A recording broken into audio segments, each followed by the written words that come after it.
Hi, viewers. Indeed, an honor and pleasure to have Dr. Bharat Gupt with us, all the way from Bharat, Delhi, and India. He came to Chicago on the series of a lecture that he had, a lecture in Schambach today this afternoon. It's like Shastra, three Shastras. And so we thought it's kind of very interesting. Artha Shastra, economics, how can that be with the Natya Shastra, like a dance, and then the Kam Shastra? So I thought, let me just talk to him and gauge something for our audience. नमस्कार, आपका बहुत बहुत स्वागत है TV Asia पे। तो आपसे कुछ जानना चाहेंगे हैं जो हमने विषय पे बात करी कि किस तरह से ये एक दूसरे के means like how they complement each other all. जी हाँ। देखिए ये तीनों एक प्रकार से इसलिए बंधे हैं कि ये हमारे लौकिक जीवन, हमारी मटेरियल लाइफ को चलाते हैं। So Arthashastra is for making the state, the political system of the state and protection of the people. The Kamashastra is for fulfillment of your erotic desires within the framework of what is right, what is wrong, namely dharma. And then Natya Shastra is the art of performance. So all the performing arts and the non-performing arts, they fall under the category of Natya Shastra, and it teaches us how to make life full of rasa, of beauty, and these three make the material life a matter of joy, orderliness, and also pursuit of dharma. When we talk about today, the balance is very, very important among the three. And which is, if one just moves a little bit, because if you just have an economy, so even then, bahut neeras hai. You can have the best economy of the world, like in this and that.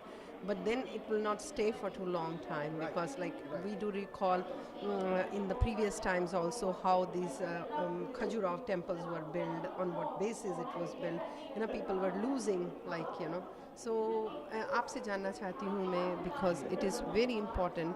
तो where do we stand? आज भारत की परिस्थिति वो नहीं है जो आज से 70 साल पहले थी. India is independent almost 70 plus years now, and we are being seen as not the developing, I mean somewhat close to, means like it's a nation which cannot be ignored anymore.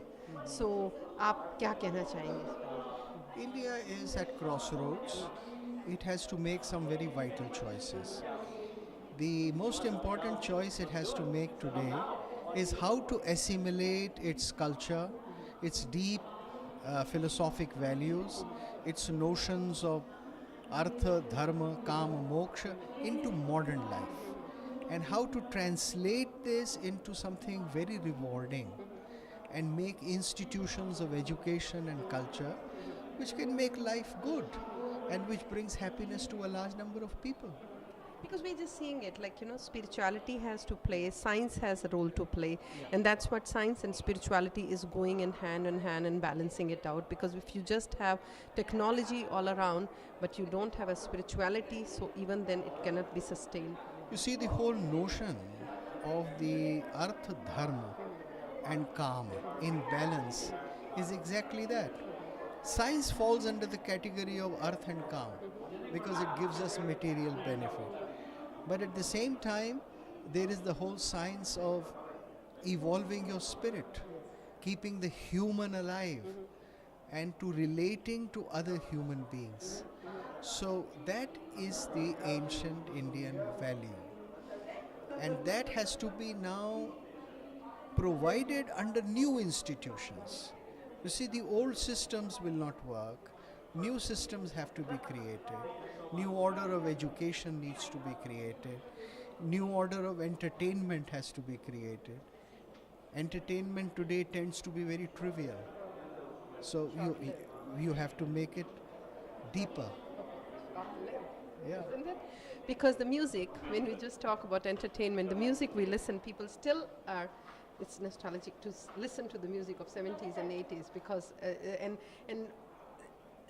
in today's time, even if we're talking about the films, they do talk about not the storyline, they talk about how much business this the film did. Exactly. Is that the way that you have to evaluate a film? That is not right. I mean, like, I have talked to so many people, and that actually, where are we heading? This is kind of very confusing. I think we are losing the correct perspective on the art of theater and film. It is meant for not just making money. Money is needed. Oh yeah, I mean, like Because you can do it. if you are in business, if you have to have a theater hall or a film, you need money. But then that's not the final aim. The final aim is to give something long lasting to people. Like we still want to watch Mughal-e-Azam. Like we still want to watch Kagaz Ke Phool. Because there is something enshrined in it which makes us alive again. And it's an enduring human value. Art is for giving us enduring human values. Art is for connecting us with something higher, divinity. So we should not lose perspective, and plays, films, etc., which connect us to that, along with entertainment, they are needed. But unfortunately, the scene in entertainment world is severely on decline. I think, do you think this is a phase? I think people have started realizing it also, and they've started neglecting. I was in conversation with somebody, and then they mentioned about, like, oh yeah. I said, storyline, there is no storyline. Music, there is no music. And then what is this film going to offer it to people? Message? Earlier there used to be some message, means like, because the minute we used to see there is a cast named Manoj Kumar, so you just assume this is about Bharat, Yes, my country. value. But means like, and they used to carry a message. You are not going films every week. You are going maybe once in a year, or 2 movies in a year at the max. Yes. But even that, those pictures used to have an impact on you, but not anymore. Yes, that is because pictures are more sensational. And then pictures are to be watched at your leisure, on your mobile or whatever. And devices have changed, and it's more for kicks. The whole tenor is not to create artistic work, but to create something which surprises or shocks, sensationalizes for a short while, and the maker, the producer, Copying, garners a lot of copying a Western is always been a trend. Means, but a good copy is always still better than means like, because if you're doing it, but that is also not happening. That is also not. No, we have come out of that phase. In fact, the West is copying the East or India in their films. It's not that we are no longer in Bollywood copying American films. I mean, we may be stealing one story or this or that, but the techniques are now fully developed. Unfortunately, the techniques are very developed, but the purpose is hazy. The purpose is no longer an abiding purpose. So let's hear from you. Where do you see the future heading to? Because are we going to lose one generation? I think this phase will pass. The film industry would have to revive itself, but there would be a phase of much greater decline before there is a turn. Yeah. So when we had a Q&A today, so what was the, like, from the audience, what was like, because Bharat is no more that Bharat of the snake charmers. Bharat is not anymore like, oh, ye the cow dance. Because I had very deep questions put to me, and the questions were largely in the context of how to start a new study of these classical texts of ours, and how the classical text should be brought into the education system.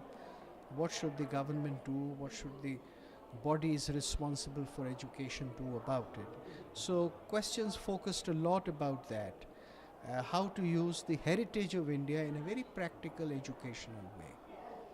Yeah.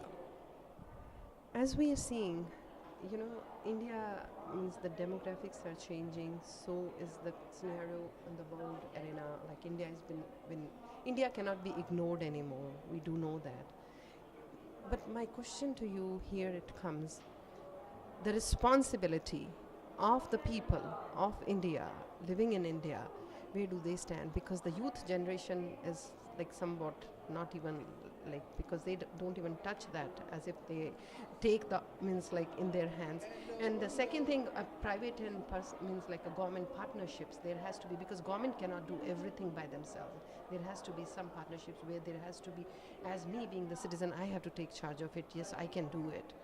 Well, I have been a teacher all my life, and I have great faith in our youth. And I think it is wrong to assess them, all of them, as trivial or irresponsible. As a matter of fact, the aspirations of the Indian youth are very good, very positive, whether they want to stay in India or go out of India. And the politicians of India have not properly assessed what the youth wants. And youth wants a strong India, a freer India, where they can move from one part of India to another, lead a life, where they can have the freedom to create their own things, and where there are lesser controls and more facility. So right now we have a disjunct between the political establishment and the young people. This should be filled in a very practical way. And the politicians should rise to that. We are just seeing it. 4 years of the government has been like, because and then now the elections are going to be coming in the next means. So on a small little issues, the trivias, the media, the role of a media in India. Sometimes you I'm holding a microphone, that has a responsibility before I say something. But why that is not been? Are they means like being so free that they should not have been? But the freedom is given too much to them, to be honest. You see, today with new technology, everybody is much more free than what people were 10 years ago. I'm not a media person, but I have a capacity to record and transmit anything as you have. Walking. Yes, it's happening all over India now. The question is what ideals to give to media people, to non-media people, people who can speak. And that requires a sense of responsibility. Responsibility towards fellow human beings. What is called paraspar anugraha, having kindness for each other. And these values need to be inculcated. Once you inculcate, then you will find them in schools, educational centers, and in the media. So with this concluding note, we really enjoyed, I mean, whatever we could gauge from you. So, but I would like, since you are here, what should be the role the diaspora, the people who've been living here, like means they should be playing, and means to make everybody has a responsibility. I always say we each and every one of us are walking ambassadors, and my color tone, you cannot just change it. And when it comes to, so it is very, very important for us to carry an image of India. It is not about the responsibility of only the designated officials. Well, I think first of all, people here, they are part of America, and they are as American as, let us say, the whites or the blacks or the Hispanics, and they have to undergo the responsibility of making America. But I think they are special in the sense that they carry an